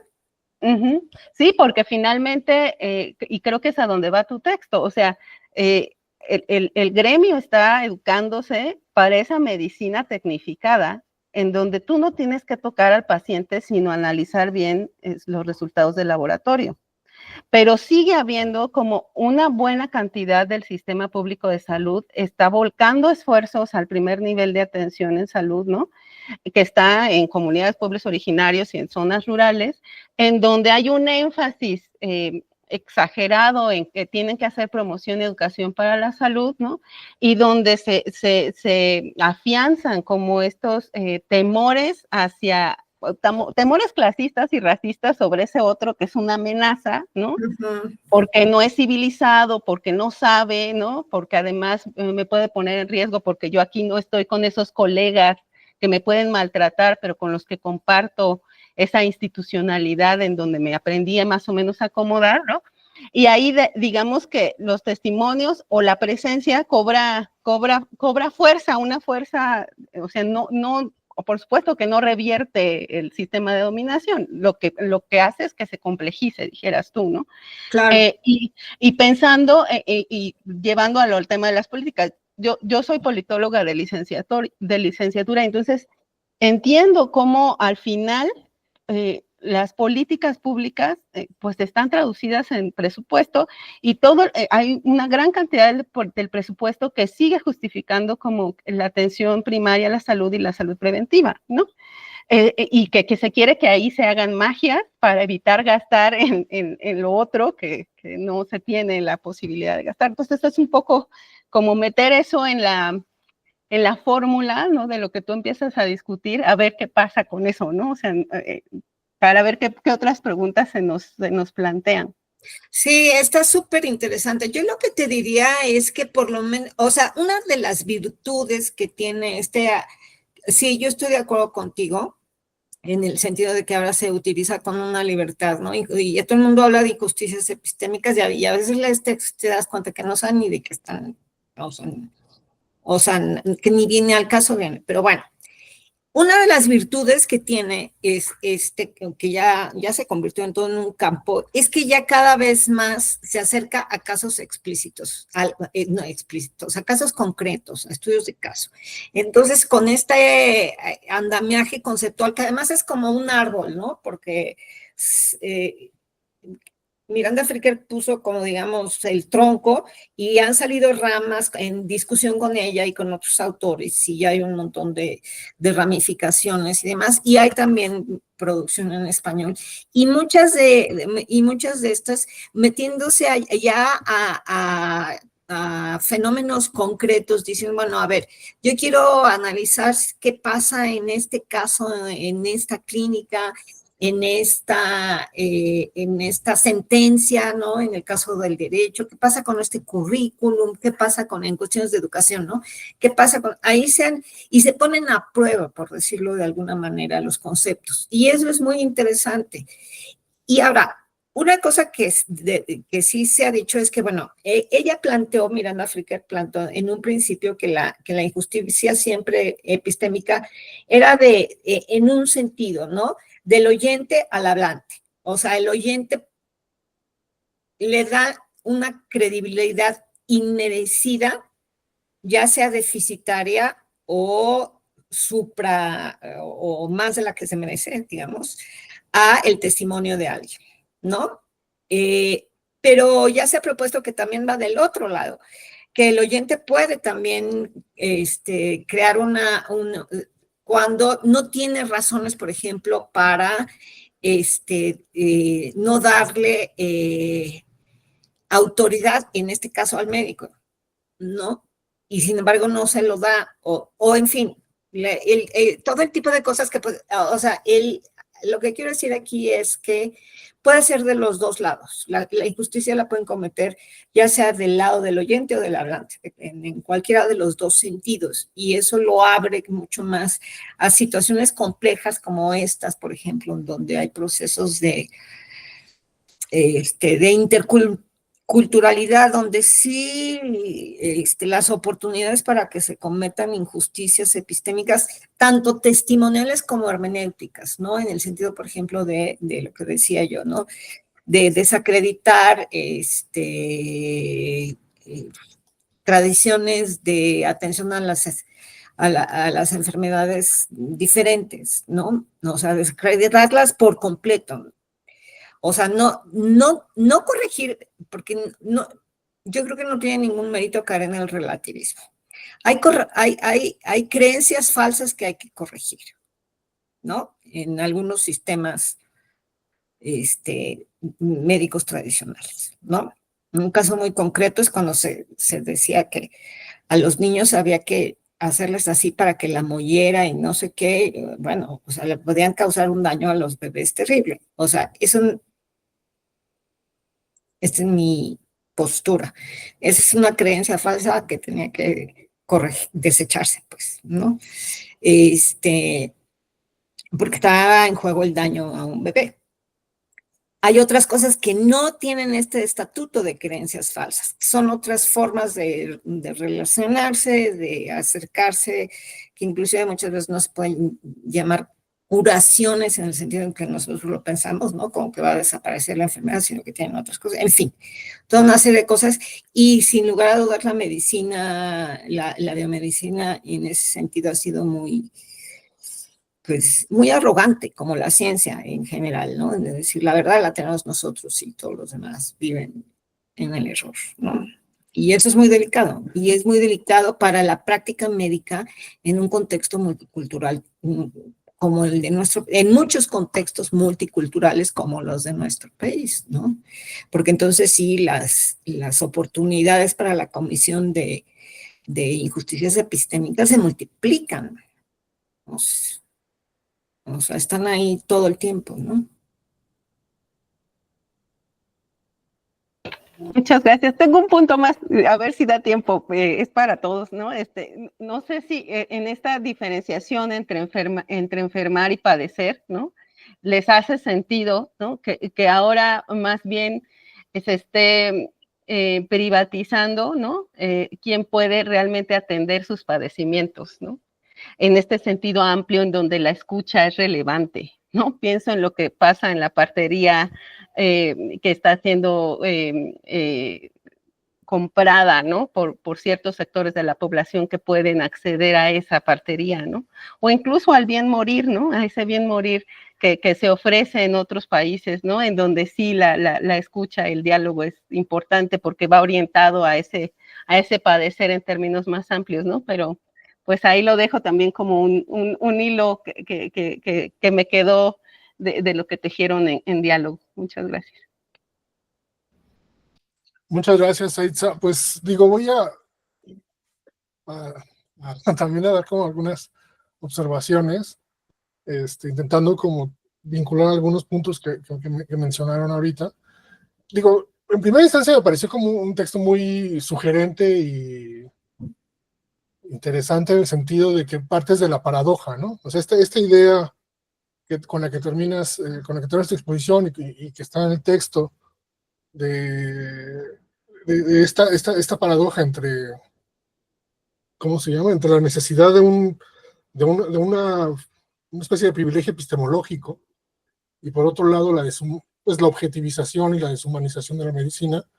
Creo que es muy interesante justamente en el sentido de ver o problematizar como ciertas condiciones, pues no sé si llamarles reales, o no estoy muy seguro de estar usando bien el concepto, esta idea de naturalización del fenómeno y de la práctica médica, pero creo que permite aportar dimensiones que usualmente no vemos en las ciencias sociales, ¿no? Por ejemplo, una cosa típica es esto que decía ahorita Itza, sobre ciertos conceptos que agarramos como muletillas, ¿no? Y, por ejemplo, la idea de las relaciones de poder, en este caso en concreto, quizá esta idea de la injusticia epistémica, que de pronto dejamos de problematizar que hay detrás y la aplicamos a todos lados, ¿no? Como en algún momento le pasó a conceptos como hábitos, ¿no? La usamos para todo y no explicamos nada al mismo tiempo. Entonces, en este sentido, creo que esta paradoja nos obliga, de alguna manera, a problematizar el fenómeno que estamos analizando y a ver otras dimensiones que no necesariamente son tan evidentes o que no están ahí a primera vista, ¿no? Eso en términos generales, me pareció muy buena esta problematización. En términos concretos, me gustó, por ejemplo, esta parte que haces del poder, lo que decía ahorita Jesús, ¿no? Esta diferenciación que usan los autores entre autoridad, poder y influencia, porque justamente nos permite ir un poquito más allá, y ver otras dinámicas que están ahí presentes en la práctica médica, en la relación, por ejemplo, médico-paciente. Y ahí un poco repitiendo, abusando quizá del concepto de naturalizar, yo diría, no sé si lo estoy usando bien, ahí hago una aclaración, yo diría que también haría falta a veces naturalizar los propios términos teóricos de los cuales parte las ciencias sociales, por ejemplo, ¿no? En este caso, tú enfatizas, por ejemplo, factores institucionales como una relación de poder o que se puede diferenciar en esos tres elementos, pero creo que también valdría la pena problematizar estos factores institucionales y justamente en esta discusión que traía ahorita Itza, en el sentido de que hay muchas manifestaciones concretas de cómo se llevan a cabo estas relaciones de poder, ¿no? Por ejemplo, ya de manera un poco más aterrizada, esta idea de la escucha como una cosa obligada, yo recuerdo que en muchas de las entrevistas que hice, los médicos se veían obligados, justamente por la carencia de recursos del sistema de salud, o sea, el no tener todos estos medios técnicos a la mano, obligaban a los médicos a seguir reproduciendo una práctica basada en el, ¿cómo lo llamas tú en el texto? Se me fue ahorita la palabra, pues ¿Testimonios? En los testimonios de los médicos, ¿no? O sea, y hay toda un poco yo desarrollo ahí en mi tesis como esta idea de una dualidad entre justamente la medicina basada en evidencias y lo que ellos llaman entre medicina basada en existencias. Y en esta famosa medicina basada en existencias es todo este conjunto de disposiciones que se ven obligados a llevarlas a cabo y que en muchas ocasiones no son obligados, también las aprenden y las privilegian justamente para generar una suerte de su labor, ¿no? De diagnóstico. En este mismo sentido, creo que hay una amplia variabilidad. Por ejemplo, hay otros casos en los que los médicos se veían obligados, un poco de nuevo en esto que decía Itza ahorita, se veían obligados a escuchar en la medicina privada. ¿Por qué? Pues porque se te va el cliente. O sea, si no pagas, más bien dicho, si no escuchas y si es más, entre menos invasivo seas, a veces, ¿no? Hay unos que te timban desde el principio porque el seguro así lo pide y te sacan todos los estudios posibles. Pero hay otros que con ciertos pacientes se ven obligados a ser lo menos invasivo posibles, ¿no? Y a dialogar y a hacerse amigos. Y toda una parafernalia enorme de toda esta relación médico-paciente como compadres, ¿no? O sea, todo este juego que también hay con los dones que se intercambian, que la botella, que el reloj, o sea, esas cosas terribles, para mi juicio terribles, pero que de nuevo dan de alguna manera un ejemplo de cómo esa relación que de pronto se puede reducir así como de manera muy sencilla al concepto condiciones institucionales, poder, en realidad es una pues ¿cómo se llama? Un continuo muy complejo, ¿no? Y en ese sentido hay muchas instancias concretas de manifestación. Entonces, en esa misma lógica de la idea de poder, yo me acuerdo que justamente los pacientes juegan con el poder, ¿no? En este sentido, muy Foucaultiano, de cómo juegas con la regla, también Foucault-Bourdieu, por decirlo así, ¿no? O sea, los pacientes y los médicos juegan con las reglas para subvertir como esto que se ha establecido como unas condiciones institucionales, ¿no? Decías un poco en tu exposición, los médicos en el IMSS tienen que seguir una serie de reglas. Bueno, sí y no, es cierto, ¿no? Es innegable que hay un factor institucional que está ahí que determina, pero al mismo tiempo hacen N cantidad de estrategias en el sentido, de nuevo, a ver si de desertor, si ustedes quieren, ¿no? Un conjunto increíble de estrategias para burlarse de las reglas, a veces para privilegiar el interés del paciente, por ejemplo, a veces por lo contrario, o sea, para sancionar, y es una cosa que también iba a comentar, los médicos pueden sancionar, o sea, dependiendo de las condiciones. O sea, si estás en un hospital y no le caes bien al paciente, al médico, y tú estás en cama, se buscan en cantidades de formas de sancionar. Entonces, bueno, no sé, creo que hay como llevar como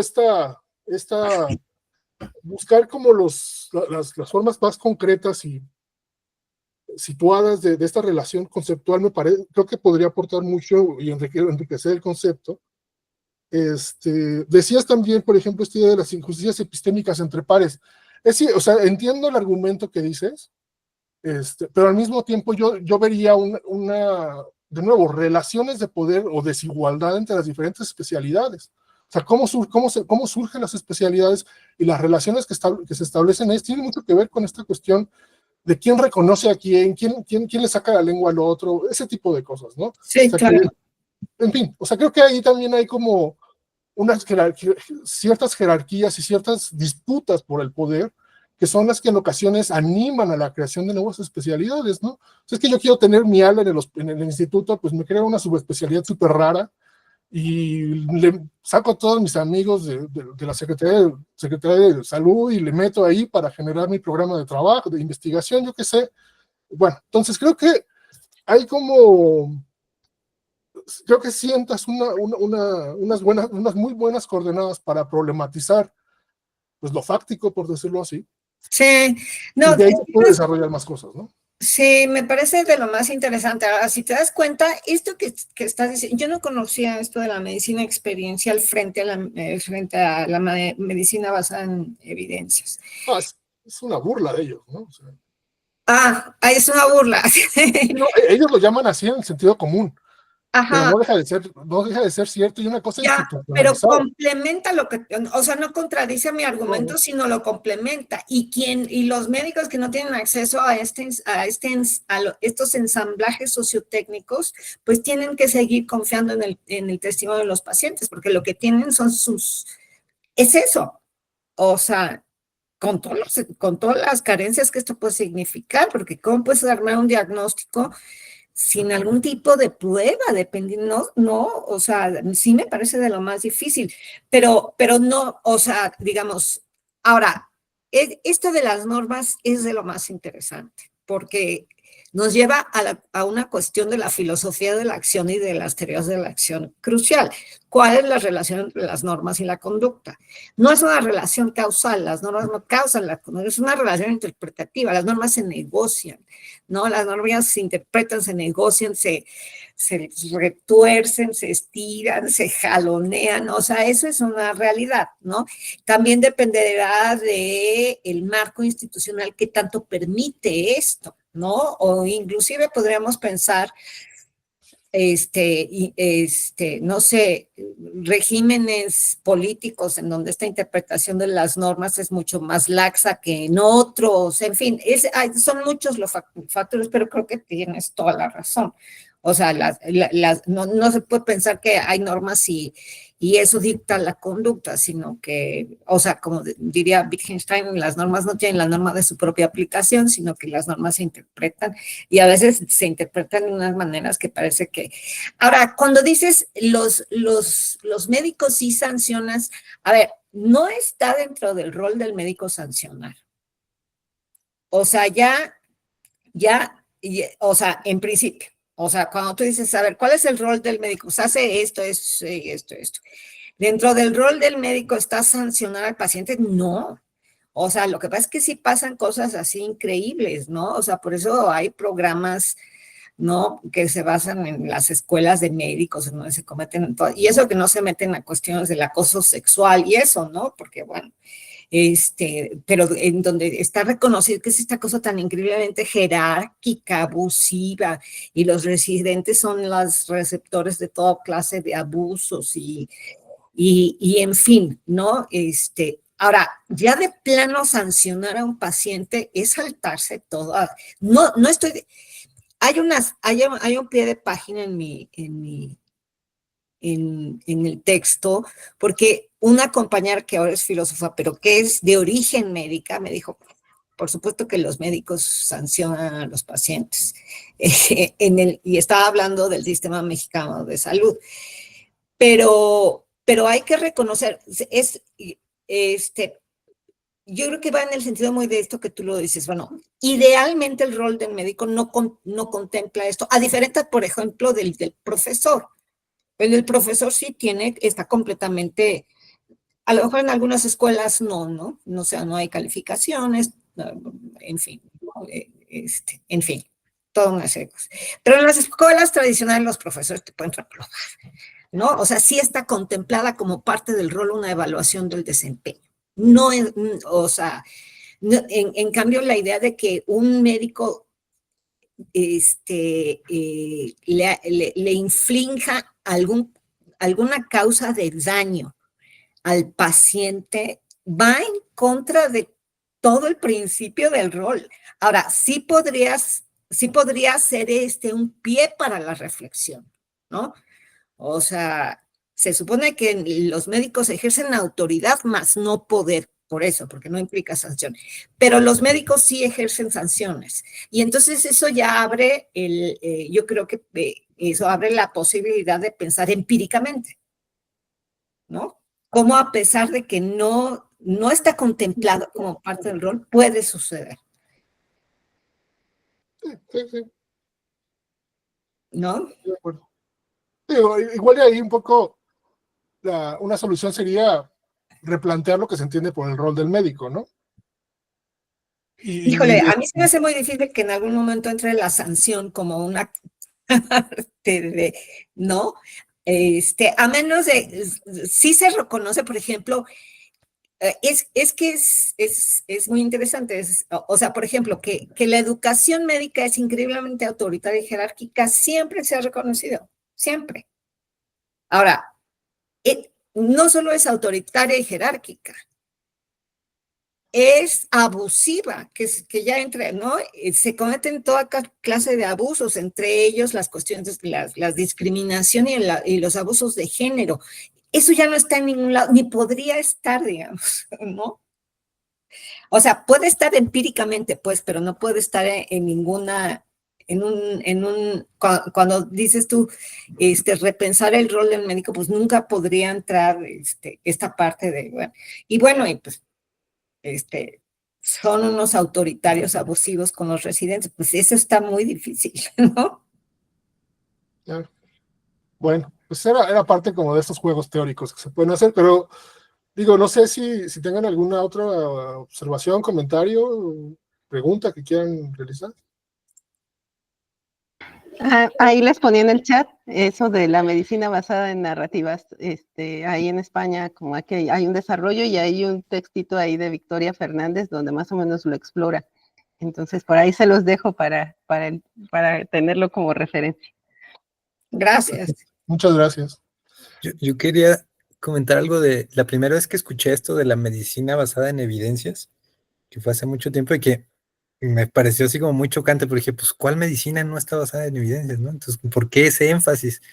Y entonces después aprendí que era un énfasis sobre todo como una especie de frontera para decir, bueno, es que sí hay esas medicinas chafas o peligrosas que no están basadas en evidencias. Y entonces eso me pareció de todos modos escandaloso, ¿no? Porque creo que se podría problematizar mucho eso, Adriana, en el sentido de que es que incluso la medicina tradicional, la que practican las personas en las comunidades así más remotas, tiene una acumulación de experiencias Sí, claro. larguísimas. Entonces están basadas en evidencias, ¿no? Pero no son evidencias biomédicas. Y entonces, en ese sentido sería bien raro. Yo creo que nadie aceptaría, pues sí, ponerse algo que diga, oye, pues esto no tiene evidencia, pero pues no, Sí, no, o sea, no, nadie, no, nadie, a ver, nadie. la idea de la medicina basada en evidencia emerge en Canadá en la década de los 80 con la pretensión de estandarizar la práctica, o sea, se dieron con el médico X hace tal cosa, el otro hace tal cosa y el otro tal cosa. Y la idea es que se reuniera la mejor evidencia y con base en ello hubiera una práctica más estandarizada. Pero por otro lado, cuando yo alguna vez le dije a un amigo médico eso de la medicina basada en evidencias, dijo, pues ¿qué medicina no tiene evidencias? No, ahora, hay de evidencia, evidencia. También esa es una realidad. O sea, efectivamente las pruebas tecnológicas modernas tienen la capacidad de extraer unas evidencias, o sea, una evidencia poderosísima, ¿no? Tienen estas capacidades evidenciales poderosísimas. O Sí, sea, o sea, es una cuestión de poder, ¿no? De decir cuáles son las buenas evidencias y cuáles no son buenas pero evidencias. yo no creo que sea nada más de poder, ¿no? O sea, cuando digo, te puedes hacer una biometría hemática y que te digan, mire, tiene usted alto el colesterol, bla, bla, bla. No es una cuestión de poder, ¿no? O sea, eh, eh, a ver, una cosa muy interesante, hablando esto de la epistemia injusticia, de la injusticia epistémica además, Miranda Fricker dice, en contra del marxismo y de las epistemologías feministas, yo no quiero hacer equivalentes la razón y el poder, o sea, como que la razón deviene del poder y que entonces todo lo que se dice verdad es poder, es porque lo dicen los poderosos. No, porque entonces ahí si la razón se disuelve en una cuestión nada más de quién tiene más poder. Entonces, como por ejemplo decir, es que, bueno, esta capacidad de producir evidencia objetiva de la medicina es nada más porque tienen más poder. Yo no lo creo. Yo sí creo que tiene un poder curativo impresionante. Salva vidas, pues. Lo que quiero decir es que salva vidas.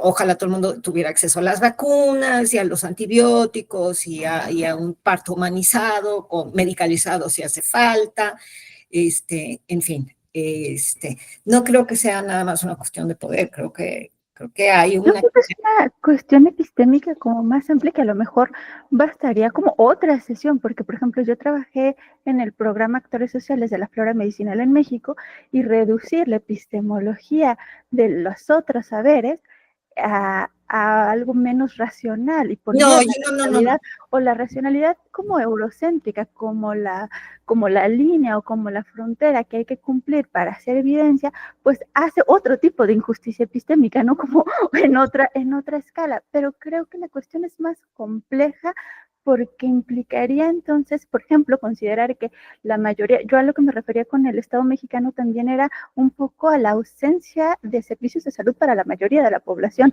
de servicios públicos de salud en nuestro país. Y en ese sentido, solo la supervivencia de un montón de comunidades debería ser evidencia de que algo saben, ¿no? Para sobrevivir cuando el Estado y la medicina hegemónica los tienen abandonadísimos, ¿no? Entonces, algo en sus plantas y en sus saberes sirve para sobrevivir acá cuando a nadie le importa y cuando están condenadas a muerte.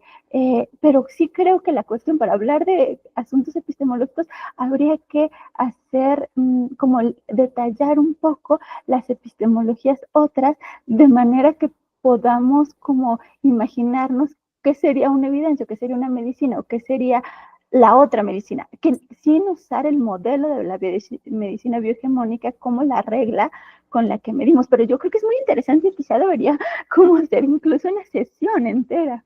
No, claro. Ahora, si se dan cuenta, como te decía yo cuando te respondí, Grace, yo no hago comparaciones porque yo no conozco las medicinas tradicionales. Yo solamente estoy afirmando el conocimiento biomédico como algo, como un acervo impresionante de conocimiento y de capacidad curativa y de conocimiento del cuerpo humano y de nuestras funciones, y etcétera, etcétera, etcétera. No hago en ningún momento comparaciones porque no puedo, porque no conozco las otras medicinas. Pero decir que es nada más un modelo que se ha impuesto, como si fuera una cuestión de solo poder, a eso sí me opongo. Como si no tuviera mérito epistémico, sin hacer comparaciones. No. Sí, que quizá ya en una situación de salud relevante, ¿no? Si me estoy muriendo, ¿no? Sea una persona en comunidad o en una zona urbanizada, ¿no? Aquí o en cualquier otro lado, pues entra el tema de ser resolutivo, ¿no? Entonces ahí creo que ese conflicto que es político, ¿no? Que tiene que ver con dónde o no situar y nombrar el poder, se diluye. O sea, pienso como en mis entrevistas con las mujeres que estaban recién paridas en hospitales, ¿no? En donde hablar como es que está vivo mi bebé, punto, ¿no? Y creo que ahí eso nos da material para hacer esa discusión y no caer en estos polos en donde ya dejas de discutir, ¿no? O sea, ya más bien entramos con dos posiciones que ya parecen, ¿no? Que son los, otra vez con esta idea del bien y el mal, ¿no? O sea, ¿quién reivindica, no? Y es algo que me parece muy relevante porque pasa mucho en la antropología médica. O sea, es cada vez, ¿no? Hacer y rehacer estudios para nombrar que las y los médicos son violentos, ¿no? Y para mí es como, ajá, pero ¿qué más? Porque ¿en dónde se abre el diálogo si el paradigma está cerrado justamente por esto que nombras, Adriana, ¿no? Y creo que eso nos da mucho material para seguir dialogando. Sí, hay que hacer otra sesión para hablar de esto, porque quedan cosas muy interesantes, ¿no? Como por ejemplo, la cuestión ambiental. Sabemos que no tenemos los recursos suficientes para que todos tengan acceso a medicina de segundo y de tercer nivel, porque necesitan máquinas, que necesitan minerales y plásticos y sustancias que hay que extraer de la naturaleza y que no nos alcanzan. Entonces no hay, es imposible que todos tengan acceso a esa medicina. Entonces la medicina biohegemónica o esta medicina que sí es increíble, pues no puede alcanzarnos para todos, siendo la cantidad de personas que somos. Y entonces, en ese sentido, pues necesitamos alternativas, necesitamos una diversidad terapéutica, porque la otra no es posible, es imposible por los recursos limitados que tenemos, ¿no? Y luego ya, yo creo que hace falta darle más vueltas a esta cuestión de si la razón se puede reducir o no al poder, o qué tanto significa decir que sí hay poder o no. Y yo creo que también hay una cuestión dependiendo desde dónde se hable eso, ¿no? O sea, si estamos en Europa, yo creo que es más fácil decir que se pueden separar, pero si estamos en América Latina, creo que es más fácil decir, no, sí, van juntitas, y así. Entonces, bueno, yo propongo que eso lo podamos discutir más adelante. Pues muchas gracias. Creo que ha sido una muy buena sesión, bastante polémica, y creo que ha dado, pues por lo menos, hemos sacado varias posibles líneas para seguir discutiendo. No sé si quieren hacer algún otro comentario o si no, para detener aquí la grabación y poder tomar 5 minutos solamente para discutir ya las cosas un poco más operativas del próximo, de cómo sigue el seminario. ¿No? Entonces, muchas gracias, Adriana. No, gracias a ustedes. Estuvo muy buena la sesión de hoy. Voy a encender la luz. Voy a detener esto. Listo.